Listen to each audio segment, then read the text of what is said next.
Queridos hermanos y hermanas, con la celebración del Domingo de Ramos, iniciamos la Semana Santa. Un tiempo santo, dedicado a recordar y contemplar con fe y amor la muerte y la resurrección del Señor. Como todos los años, hemos escuchado hoy la lectura del relato de su pasión y muerte. Este año, según el Evangelio de Mateo. ¿Qué hemos escuchado en este relato? Una historia llena de bajezas, traiciones, odio, injusticia y violencia. Discípulos miedosos, dispuestos a huir y traicionar al Maestro. Hombres de la religión, altaneros, envidiosos, mentirosos e hipócritas.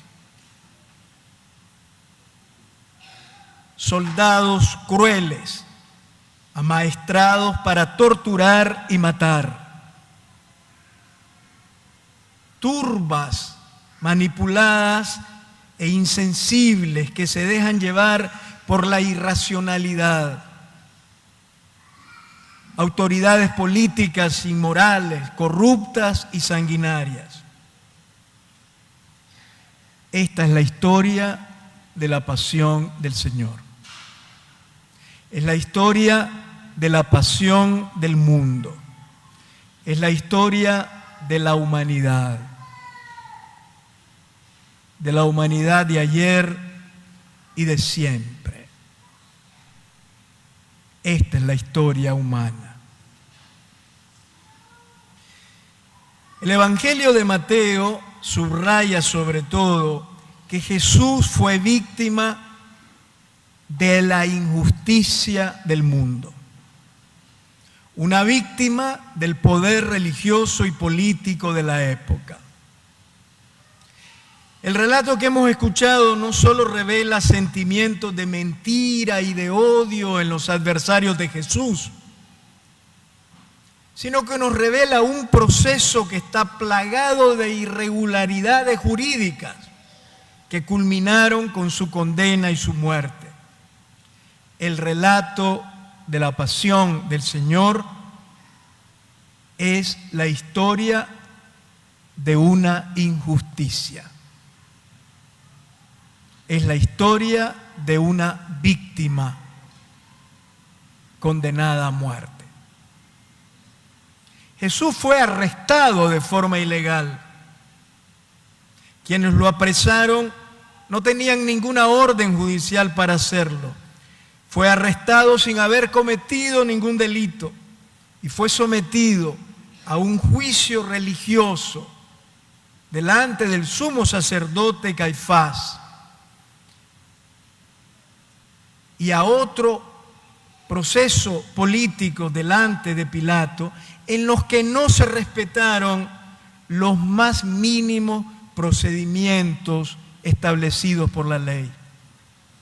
En el juicio religioso, el sumo sacerdote Caifás lo acusó falsamente de blasfemia, sirviéndose de testigos falsos que mentían descaradamente, sin pudor alguno, contra Jesús.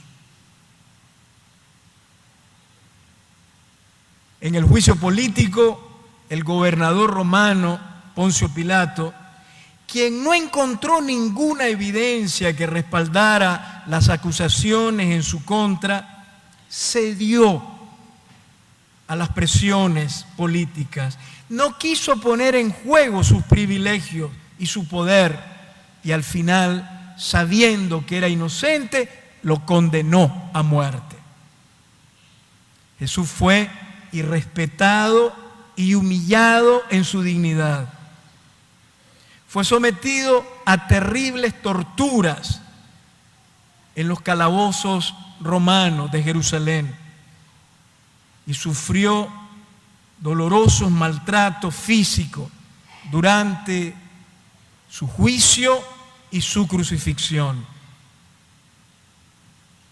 Jesús fue una víctima del odio y de la violencia, de la ambición desmedida de poder de los hombres de la religión y de la política. Jesús fue también víctima de un pueblo ignorante y sin valores, que se dejó arrastrar por los poderosos. La historia de una víctima y de una injusticia.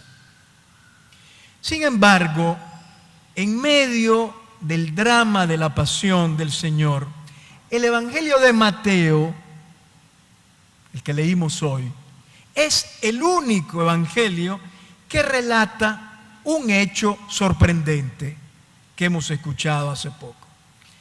Hay alguien que se da cuenta de la injusticia que se está cometiendo contra Jesús.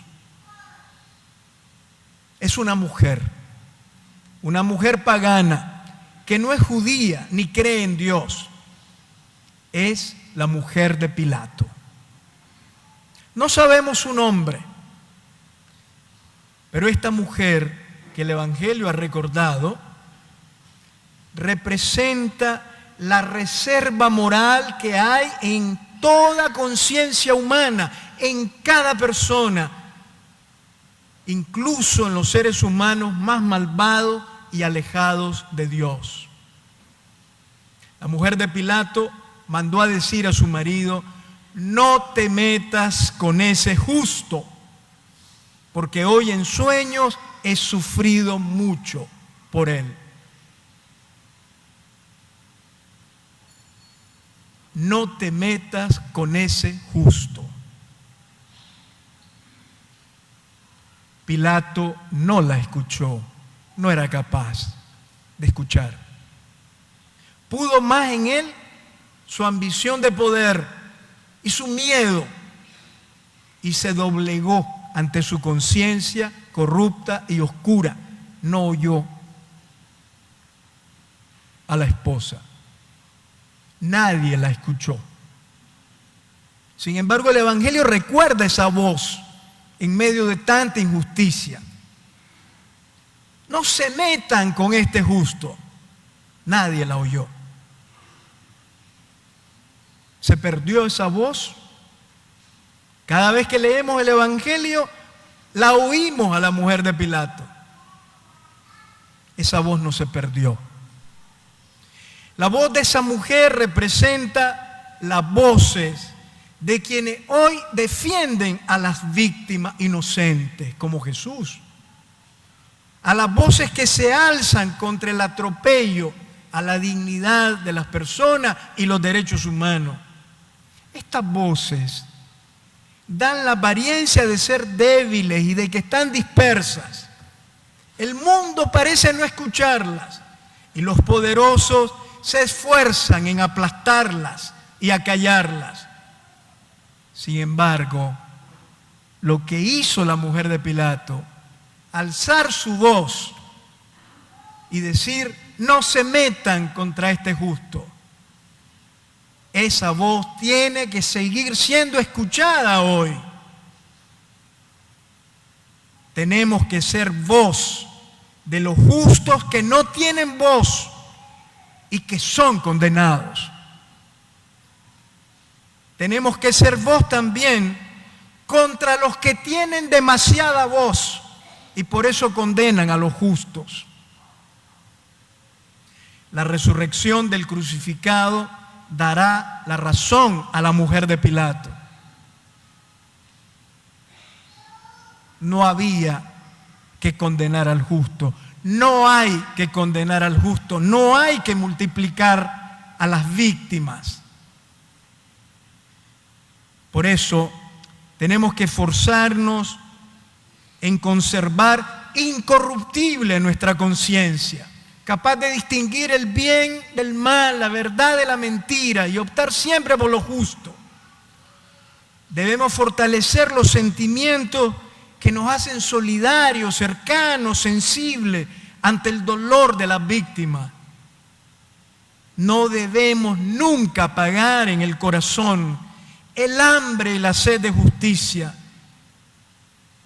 aún en medio de un mundo sometido por los poderes tenebrosos al servicio de la injusticia. La voz de la mujer de Pilato tiene que seguir resonando hoy. Fue la única que volvió por Jesús en la pasión. Jesús es pues el justo, no simplemente un justo, el justo condenado a muerte, que conserva su justicia hasta el final. Jesús muere como un justo porque el odio no encontró jamás espacio alguno en su corazón. No se dio a la venganza ni actuó con violencia. Jesús muere como un justo porque no reniega de lo que había sido su vida, no se arrepiente de su existencia, dedicada totalmente a servir y a hacer el bien, animada siempre por la misericordia, en favor de los pobres, los enfermos y los pecadores. Jesús muere como un justo porque incluso en la tiniebla más densa y dolorosa, en la soledad más terrible, aún en ese momento cuando sintió a Dios lejano y ausente, no se apartó de Dios ni lo olvidó. Aquel silencio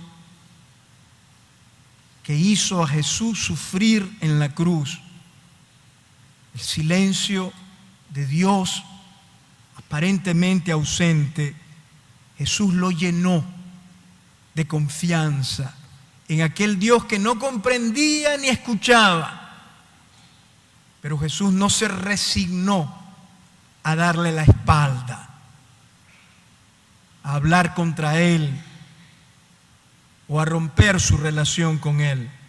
Aun cuando Dios parece lejano y está en silencio en el momento doloroso de la cruz, Jesús es justo porque no se aparta de Dios, no lo olvida, no rompe con Él, lo sigue llamando.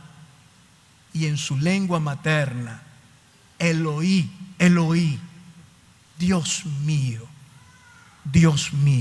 sigue siendo su Dios y Padre, y no deja de invocarlo con infinita confianza y lleno de esperanza. Jesús muere como un justo. Pero la pasión y muerte de Jesús es también la historia del Dios justo que se revela a través del crucificado. Del Dios justo cuya justicia no es la venganza ni el castigo, sino la misericordia y el perdón. En la cruz de Jesús se ha revelado un Dios sin poder, incapaz de aplastar a los injustos y a los pecadores. Un Dios sin belleza, deseoso de identificarse con los desfigurados por el dolor, la desesperanza y la injusticia. Un Dios silencioso que prefiere callar antes de emitir una condena contra la humanidad pecadora. Un Dios con los brazos abiertos para abrazar a todos los seres humanos sin excepción, perdonándonos y amándonos hasta el extremo. En la injusticia de la cruz contemplamos la verdadera justicia de Dios. En el odio que provocó la crucifixión se nos revela lo más puro e insondable del misterio divino. Dios se nos revela en la cruz como amor y solo amor. En la cruz, el justo que muere como una víctima de la injusticia del mundo, revela también la solidaridad de Dios con los crucificados de hoy. Cristo, la víctima inocente, el crucificado injustamente, está presente en los perseguidos y excluidos, en las víctimas de la represión y de la guerra, en los presos políticos y en quienes han sido forzados al exilio. El Señor crucificado sigue sufriendo en los calvarios del mundo, ahí donde se irrespeta la libertad y la vida de las personas, en los pueblos oprimidos por los poderosos desquiciados y en las sociedades empobrecidas a causa de la injusticia y la corrupción. Jesús sigue clamando y sufriendo en las personas y los pueblos crucificados. Por eso, acogemos a Jesús acercándonos no a los poderosos, sino a los últimos del mundo. Nos acercamos a Jesús no siendo cómplices de los injustos, sino escuchando el grito de las víctimas, siendo solidarios con ellos y luchando por sus exigencias de justicia. En la cruz de Jesús viene a nosotros un Dios encarnado en nuestros sufrimientos, que llora en nuestras lágrimas y nos consuela en nuestras penas y desgracias. Un Dios deseoso de colmarnos de su infinita compasión, que nos perdona siempre y que es más grande que cualquier pecado que podamos cometer. La raíz última de tanto mal que provocó la pasión y muerte de Jesús no lo podemos explicar. Solo sabemos que Dios está con nosotros en el dolor y la angustia, que la vida siempre triunfará sobre la muerte y que ninguna cruz injusta es para siempre. Estos días santos son un tiempo propicio para dedicar tiempo a la oración y contemplar al Señor crucificado. Él siempre nos ama y acoge en nuestras soledades y miedo. Está deseoso de colmarnos de su ternura y de ofrecernos su perdón. Al contemplar en silencio a Jesús crucificado, nos llenaremos de esperanza, incluso en medio del dolor y de la muerte, y aprenderemos el lenguaje más importante, el lenguaje del amor humilde de Dios, que perdona, salva y da vida.